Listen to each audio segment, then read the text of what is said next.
Hello, in this video we're going to be talking about exergonic reactions. So let's not waste any of your time, let's get right to it.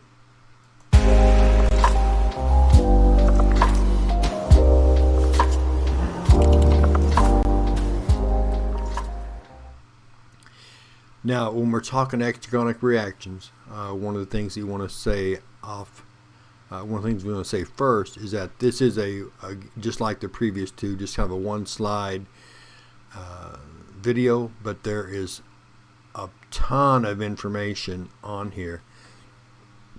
So you may be thinking, okay, notes wise, what do I need to do?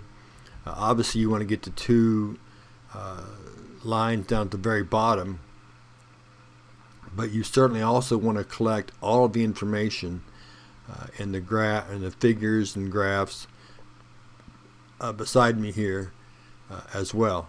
Those are all loaded with multiple choice questions, potentials right there, so be sure you capture all of that.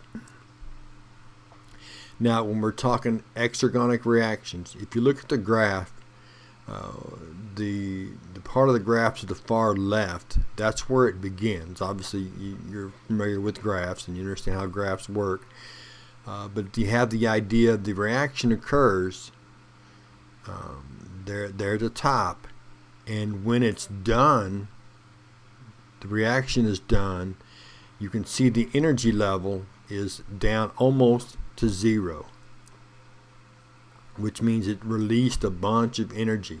So exergonic reactions release energy. So right away, if we think about our words, if we know we're going to release energy, then we know we're breaking apart a molecule. And if we're breaking apart a molecule based on our words that we've familiarized ourselves with, we know that hydrolysis is the process that occurs. We know that energy is released, so we got kinetic energy. We know that it's a catabolic pathway.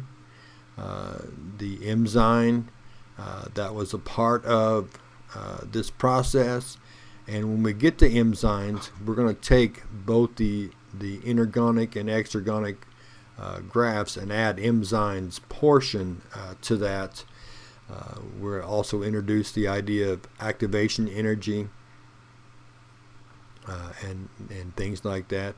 But by understanding that we're breaking apart a molecule here, it gives us words that we can use to help explain what's going on, as we mentioned in the previous two videos.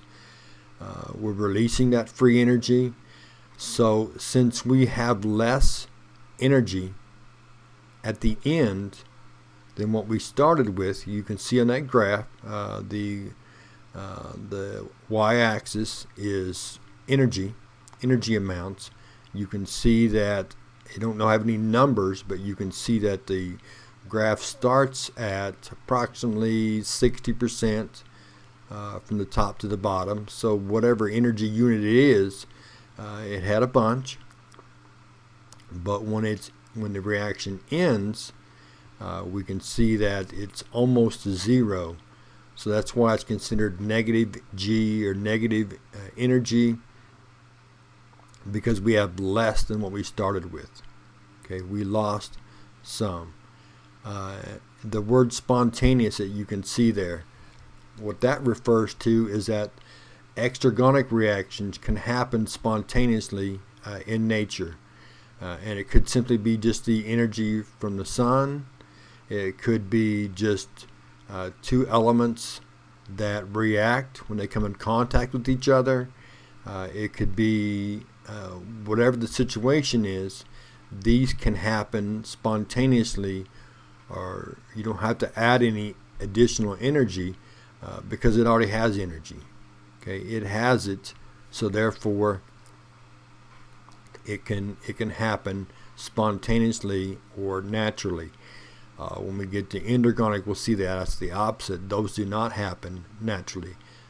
Something has to physically put things together.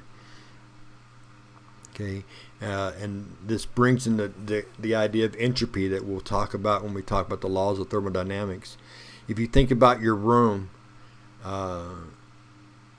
it can kind of get messy just naturally, just as you go through your week, whether it's clothes or books, just kind of naturally it can get messy without any real effort or thought process.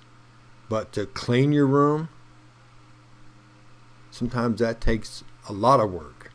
I know growing up, I know with Patrick growing up, and hopefully he never sees this video to know that I'm sharing this story.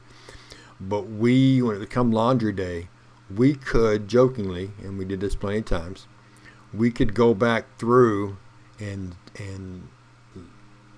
determine what clothes he wore on individual days, because he had a habit of taking clothes off and then just laying them on this chair that was beside his bed. And so you could go back through, Fridays to be on top, and then Thursdays to be underneath that, and then Wednesdays to be underneath that. So he wasn't good about putting things in the hamper, which was also right beside his bed. But that's a story for another time. But it's just the idea of exergonic reactions can happen spontaneously, because it already has the energy within the molecule to perform the reaction. The idea of catabolic pathways, and again, we can't emphasize it enough that these words go hand in hand, and they just work together, and to explain everything that is happening. And this is something we'll do in class quite a bit as we talk about these things. Knowing if you're building or breaking a molecule gives you the tools to use to discuss and to describe what's happening. But it's just the idea of these reactions, as I mentioned before, we'll mention a bunch of other times, these things go hand in hand. They aren't one or the other. Okay, they're going on at the same time. If you are building a molecule, then you are breaking down another molecule, and each set of words get used at the same time to reach the same goal. And the idea of energy being released in an exergonic reaction, catabolic pathways, that energy is used to build the other molecule. Endergonic reaction, anabolic pathways. So again, especially when we start looking at diagrams in chapter 7 and chapter 8, you'll see this process happening over and over again of simultaneous building and breaking, and all the words associated with it come into play.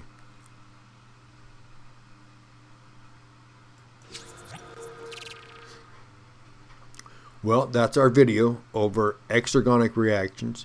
When we come back next time, we'll be talking about endergonic reactions. We'll see you then.